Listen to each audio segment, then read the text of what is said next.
For the soldiers of the Imperial Japanese Army, the Type 95 Hogo light tank represented the pinnacle of mobile warfare. Its record seemed unassailable. It had proven effective against Chinese forces, seen action against the Soviets at Khalkhin Gol, and spearheaded the sweeping victories across Malaya and the Philippines. To its crews, the Hogo was more than a machine. It was a symbol of invincibility, perfectly suited to the jungles and islands of the Pacific. This confidence, however, was built upon a foundation of success against outmatched opponents. The brutal revelation of its obsolescence would not come from a place of defeat, but from the very height of this confidence. The Hogo was no accidental design. It was the product of deliberate military planning. Born from a 1933 Imperial Army assessment that identified a critical gap in its armored capabilities. The Army's workhorse, the Type 89 medium tank, was slow, capable of only 15 mph, adequate for supporting infantry at a walking pace, but utterly inadequate for the new doctrine of mechanized warfare. Japanese planners, observing the rapid mobile forces developed by other nations, demanded a tank that could keep pace with truck-borne infantry at 40 mph, navigate the vast terrain of Manchuria, and be produced in numbers that Japan's industrial base could sustain. The Army Technical Bureau issued its specifications in July 1933, a 7-ton vehicle armed with a 37 mm gun capable of 40 km/h and protected by armor sufficient to resist small arms fire. Most critically, it had to be simple to manufacture and maintain. The contract was awarded to Mitsubishi Heavy Industries, where engineer Tomio Hara developed his innovative bell crank suspension system, a simple yet effective design that would become a hallmark of Japanese armor. The prototype, completed in 1934, excelled in trials. It was fast, maneuverable, and mechanically reliable, powered by a 120 horsepower air-cooled diesel engine, a deliberate choice that reduced fire risk and leveraged Japan's available fuel supplies. While the suspension's violent pitching on rough ground was noted and partially remedied with a modified Manchurian suspension, the design was largely deemed a success.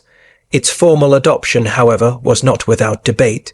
At a pivotal 1935 meeting, infantry representatives argued that its 12 mm of armor was insufficient for assaulting fortified positions. Cavalry advocates countered that its speed and mobility compensated for its thin protection. This debate highlighted a fundamental strategic choice.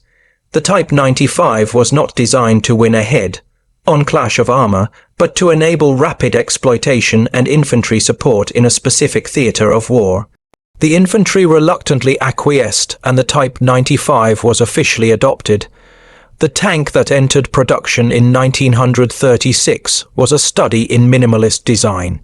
Small and lightweight, its armor was calculated to stop rifle and machine gun fire, a calculation based on the expected enemies in China and the Soviet Far East. Inside, the 3-man crew operated in severely cramped conditions. The commander, bearing an almost impossible workload, stood alone in the turret. He was responsible for command, communication, loading, and firing the main gun, all while manually traversing the turret. For the majority of Hogos, which lacked a radio, command and control depended on visual signals. In its intended role, the tank was devastatingly effective. Across China, it crushed opponents who possessed virtually no anti-tank capability.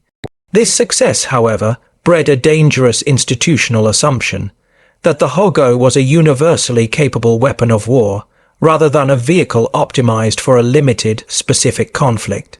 The first warning came at Khalkhin Gol in 1939, where the Hogo met its match in Soviet BT tanks with superior guns and armor. The lessons were clear. The Type 95 was outclassed in a peer-level armored engagement, but they were not fully absorbed. Japanese leadership focused on tactical refinements rather than a fundamental redesign of its armored forces. Consequently, when war erupted across the Pacific in 1941, the Hogo remained the Empire's primary armored vehicle. It achieved remarkable successes, outflanking British positions in Malaya and engaging American M3 Stuarts in the Philippines. These victories further solidified Japanese confidence in their equipment and doctrine. The turning point arrived at Saipan in June 1944. The island was a strategic linchpin, and its defense included the 9th Tank Regiment, equipped with Type 95s and Type 97 Kaiho mediums. In the pre-dawn hours of June 17th, General Yoshitsugu Saito ordered a massive counterattack to throw the invading Americans back into the sea. Colonel Goto's regiment, 44 tanks strong, advanced with the confidence born of years of success. What happened next was a shattering revelation. As the Japanese tanks emerged from the gloom, U.S. Marines opened fire with their standard issue Browning M2, 50 caliber machine guns. The result was not the familiar ping of ricochets, but the clean, decisive penetration of the Hogo's 12 mm armor. The mathematics were unforgiving. The 50 caliber armor piercing round could penetrate nearly twice that thickness. Inside the cramped compartments, crews were exposed to a hail of steel. Tanks that had withstood rifle fire for years were now being systematically disabled by infantry support weapons. The psychological impact was catastrophic. The fundamental premise of armored warfare, that the vehicle's shell protects the crew, had been invalidated. As American Sherman tanks, with their 75 mm guns and thick, sloped armor, moved forward to engage, the disparity became a chasm. The Sherman shells obliterated the Japanese tanks, while the Hogo's return fire bounced harmlessly off the American armor. The counterattack was annihilated. 31 Japanese tanks lay destroyed on the battlefield. In the aftermath, Marines inspecting the wreckage understood the truth. The Hogo was not a peer adversary. It was a relic, a product of 1930s design philosophy utterly inadequate for the industrial warfare of 1944. For the surviving Japanese tankers, the battle was a moment of brutal clarity. They had been sent to fight a superpower with equipment that could not protect them, their courage and training rendered irrelevant by overwhelming material and technological inferiority. The lesson of Saipan echoed across the Pacific. On Peleliu, Iwo Jima, and Okinawa, Japanese armor was increasingly dug in and used as static pillboxes, a tacit admission of its failure in mobile warfare. The story of the Type 95 Hogo is more than a tale of a single tank. It is a case study in the consequences of technological choices, strategic myopia, and the brutal reality of industrial warfare, where production capacity and design philosophy can determine a battle long before the first shot is fired. The shattering defeat of the 9th Tank Regiment on Saipan was not an isolated tactical failure. It was the culmination of a systemic divergence in military, industrial philosophy that began a decade earlier. To understand the full magnitude of the disparity revealed on that June morning, one must examine the parallel paths of Japanese and American tank development in the interwar years, paths that reflected the resources, ambitions, and strategic priorities of two nations hurtling toward a collision. In Japan, the development of the Type 95 was a masterclass in optimization under constraint. The Imperial Army needed a tank that could be effective within the specific geographical and logistical realities of its expanding empire in Asia. The vast underdeveloped landscapes of Manchuria and China, with their poor road networks and limited bridging capacity, necessitated a light, mobile vehicle. The choice of a diesel engine was not merely a technical preference, it was a strategic calculation. Japan, resource poor and dependent on maritime imports, had limited domestic oil reserves and refining capacity for high-octane gasoline.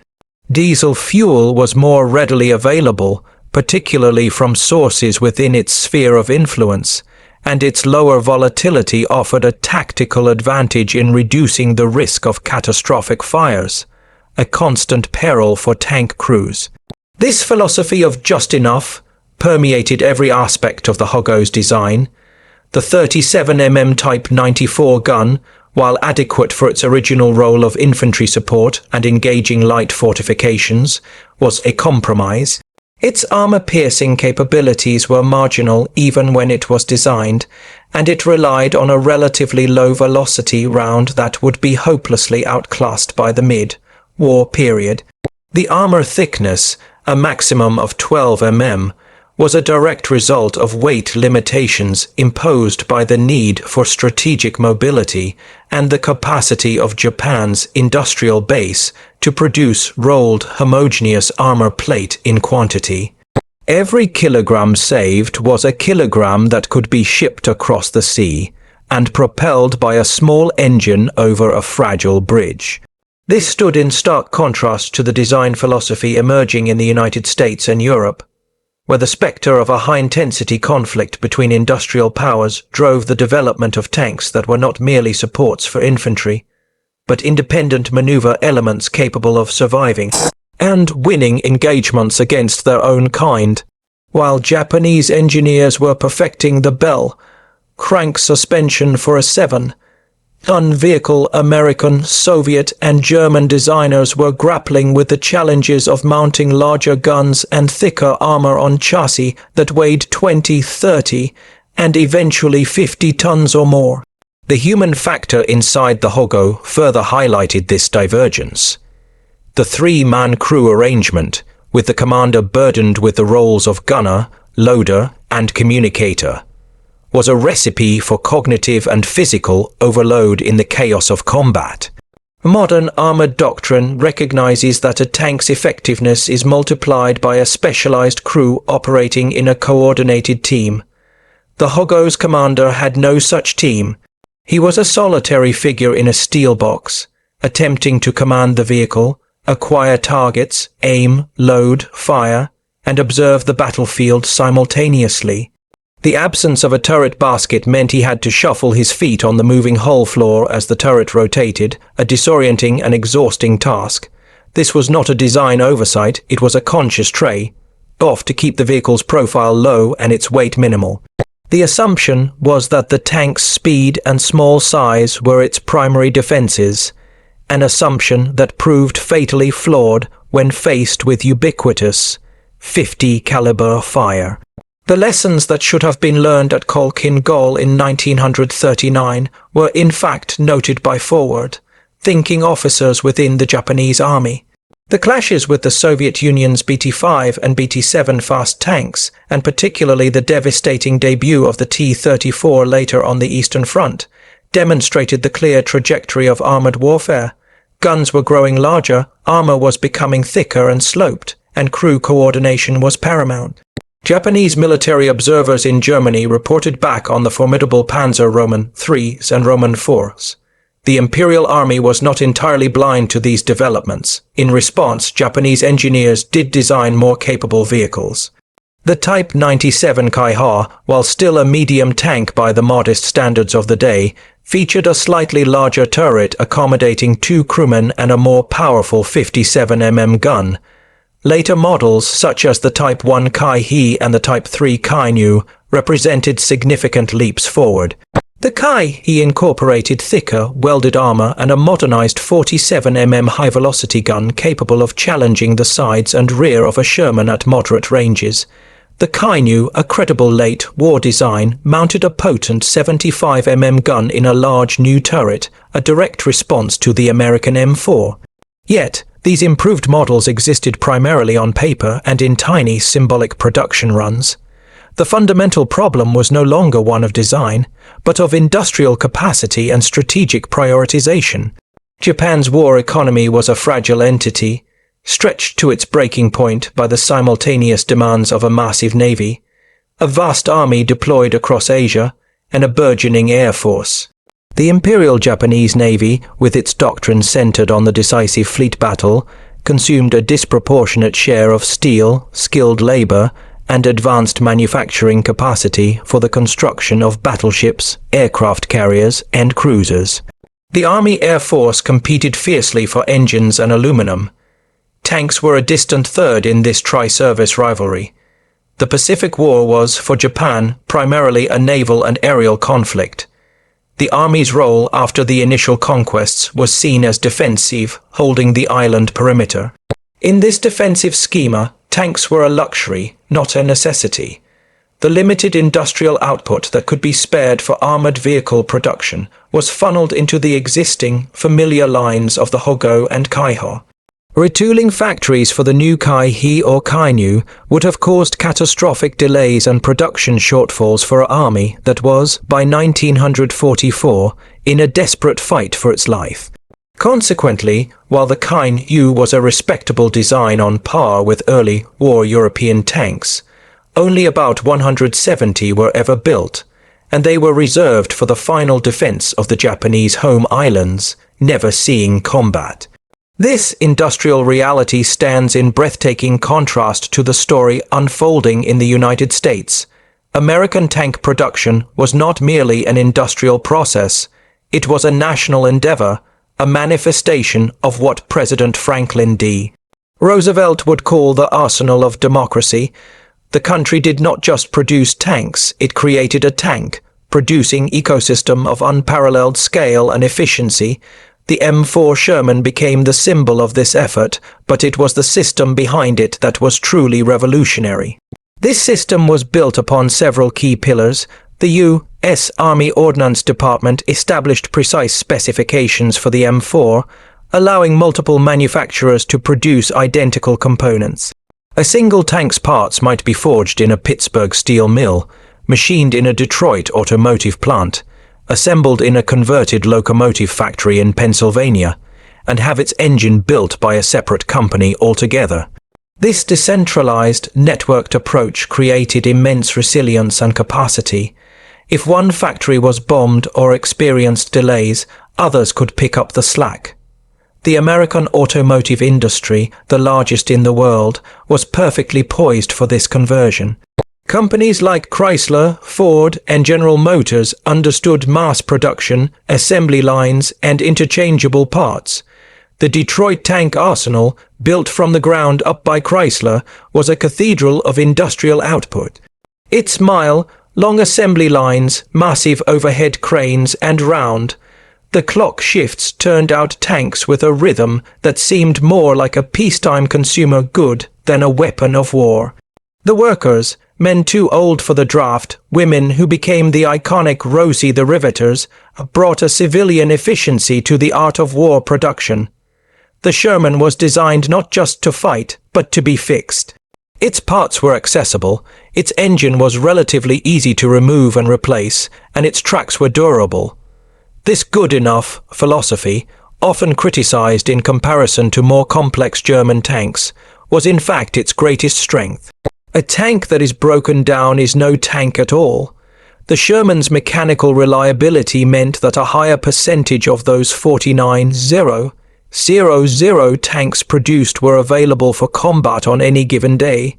Producing the tanks was only half the battle, delivering them to the front was the other. The United States mastered the global logistics chain. Tanks were loaded onto Liberty ships in East Coast ports, sailed across the U-boat, infested Atlantic to Britain and the Soviet Union, or transported through the Panama Canal to the Pacific. They were unloaded at makeshift ports and driven directly to the front lines. This ability to project industrial power across thousands of miles of ocean was a strategic advantage that Japan could not hope to match. The numerical comparison is staggering. From 1936 to 1943, Japan produced approximately 300 Type 95 Hogo tanks. In the single month of December 1942, the Detroit tank arsenal produced 97 M4 Shermans. By the war's end, the United States had built over 49,000 Shermans. This was not a difference of degree, but of kind. It was the difference between a craft workshop and an industrial powerhouse. The consequences of this disparity played out with grim predictability on every subsequent battlefield of the Pacific War. The psychological shockwave from Saipan reverberated through the entire Japanese armored corps. On Tinian, the few remaining tanks were committed in piecemeal attacks and swiftly destroyed. On Peleliu, the Japanese 14th Infantry Division's tank unit abandoned mobile warfare altogether. Recognizing their vehicles as death traps in the open, they buried their Hog, Os and Kai. has up to their turrets in the coral rock, transforming them into static, reinforced pillboxes. Even in this role, their weakness was exposed. Marine flamethrower tanks could hose napalm into open vision ports, and bazooka teams, now confident in their weapons, could stalk the immobilized hulks and fire rounds that would easily punch through their stationary turrets. The battle for Iwo Jima saw a similar, if more organized, use of armor as fixed artillery. Colonel Takaaki Nishi, a famous Olympic equestrian and commander of the 26th Tank Regiment, understood the futility of a cavalry charge against the Americans. He ordered his tanks to be carefully dug into camouflaged revetments along the invasion beaches, intending to use them as surprise strongpoints. However, the preliminary naval bombardment was so cataclysmic that many of these prepositioned tanks were buried alive under tons of volcanic ash and debris before they could fire a shot. Those that survived to engage the landing Marines were quickly silenced by naval gunfire, Sherman tanks, and the ever-present 50 caliber machine guns. The final, futile act of Japanese armored forces in the Pacific came during the Battle of Okinawa. The 27th Tank Regiment, equipped with a mix of 27 obsolete Hogos and Kaihas, was committed to the Great Japanese Counteroffensive of May 4-5, 1945. They advanced against an American force that fielded over 800 tanks and armored vehicles. The result was a foregone conclusion. The Japanese attack was shattered in hours, the regiment virtually annihilated by a storm of fire from Shermans, tank destroyers, and infantry anti-tank weapons. It was the last significant armored action fought by Japan in the war. The ultimate postscript to this story was written not in the Pacific, but in Manchuria in August of 1945. When the Soviet Union declared war and launched a massive multi-front invasion, the Japanese Kwantung Army, once a formidable force, found its armored units equipped with the same Hogos and Kai-has that had been obsolete in 1944. They were thrown against the relentless tide of the Red Army, a force hardened by 4 years of brutal armored warfare on the Eastern Front. Soviet T-34-85s, with their sloped armor and powerful 85mm guns, swept through Japanese positions with contemptuous ease. In the battle for Shumshu Island, the final land battle of World War II, Japanese tanks were systematically destroyed by Soviet infantry using anti-tank rifles and grenades, a humiliating echo of Saipan. In the aftermath of the war, the Type 95 Hogo became a symbol of a wider tragedy. It was not a bad tank for 1935, but it was a tragic one for 1945. Its story is a poignant lesson in the perils of technological stagnation, strategic miscalculation, and industrial inferiority. The men who crewed them were not incompetent. They were often brave and highly trained.